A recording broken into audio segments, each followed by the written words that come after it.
Assalamualaikum warahmatullahi wabarakatuh. Perkenalkan, saya Isra Dianti dengan NIM 2103385. Di sini saya akan mempresentasikan proyek saya, yaitu aplikasi bahan semikonduktor, tepatnya pada cermin kristal.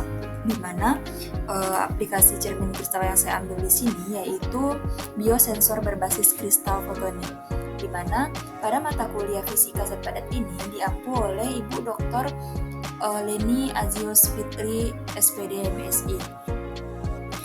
Nah, terlebih dahulu saya akan menjelaskan apa itu cermin kristal. Cermin kristal atau yang sering disebut kristal fotonik adalah cermin multilapis yang sebagian pemantulannya terdiri dari bahan optik monokristalin. Nah, biasanya bahan optik ini yaitu semikonduktor. Prinsip pengoperasian dasarnya adalah reflektor Bragg terdistribusi atau lebih umum lagi lapisan interferensi optik. Struktur cermin kristal, rangkaian lapisan optik transparan tipis biasanya dengan dua bahan bergantian yang memiliki indeks bias berbeda.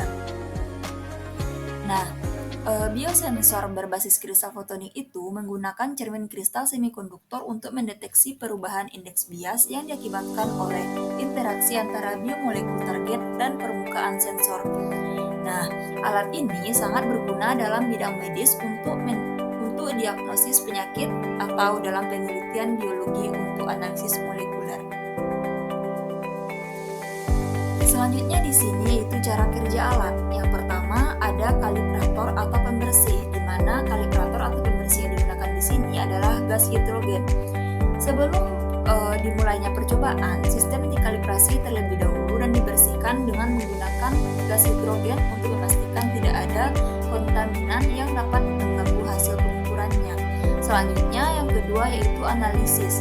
Nah, di dalam sistem analisis ini biomolekul yang akan dianalisis dimasukkan ke dalam sistem. Ini bisa berupa protein, DNA, RNA atau molekul biologis lainnya yang ingin dipelajari. Selanjutnya yaitu pada proses cara kerja yang ketiga, yaitu katup. Di dalam katup ini akan dikontrol aliran analit ke dalam sistem setelah proses kalibrasi dan pembersihan selesai. Selanjutnya untuk cara kerja yang keempat yaitu berkas laser. Di dalam laser ini sebuah laser akan diarahkan ke biomolekul yang telah ditempatkan pada substrat. Interaksi antara berkas laser dan biomolekul menghasilkan sinyal Raman atau scattering Raman.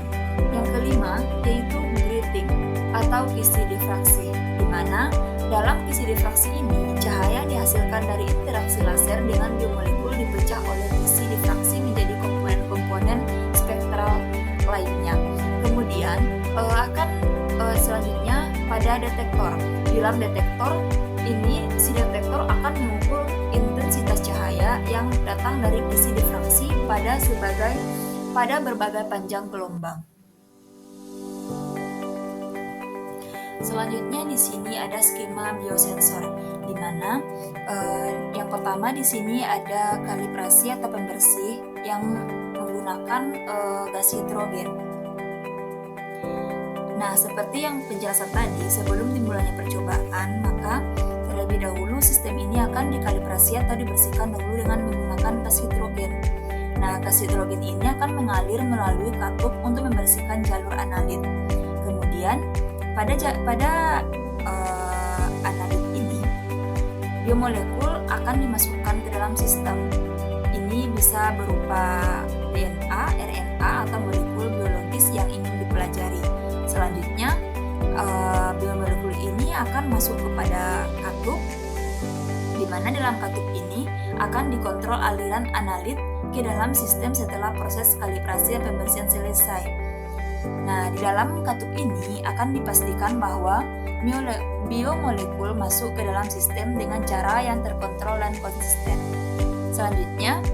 Selanjutnya masuk kepada berkas laser, di mana sebuah laser ini akan diarahkan ke biomolekul yang telah ditempatkan pada substrat. Interaksi antar berkas laser dan biomolekul menghasilkan sinyal Raman atau scattering Raman.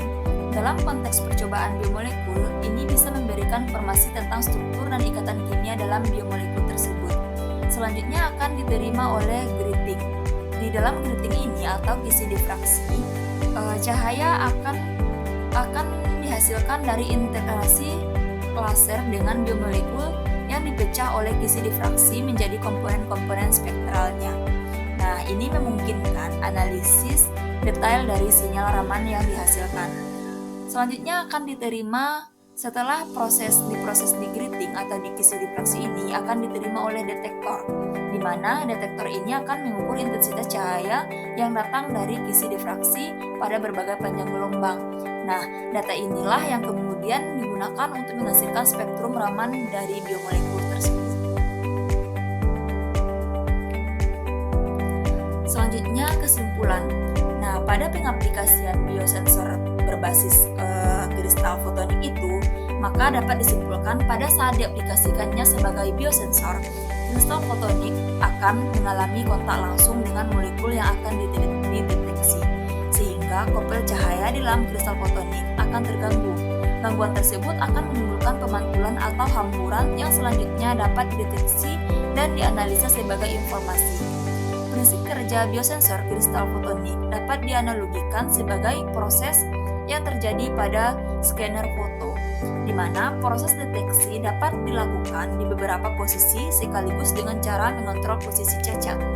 Dengan demikian, biosensor berbasis kristal fotonik memiliki keunggulan lain, yaitu dapat mendeteksi berbagai jenis molekul dengan satu device.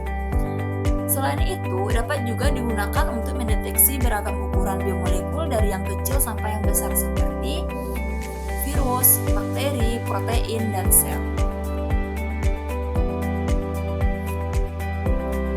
Mungkin sekian video presentasi proyek fisika zat padat terkait cermin kristal pada aplikasinya, yaitu biosensor berbasis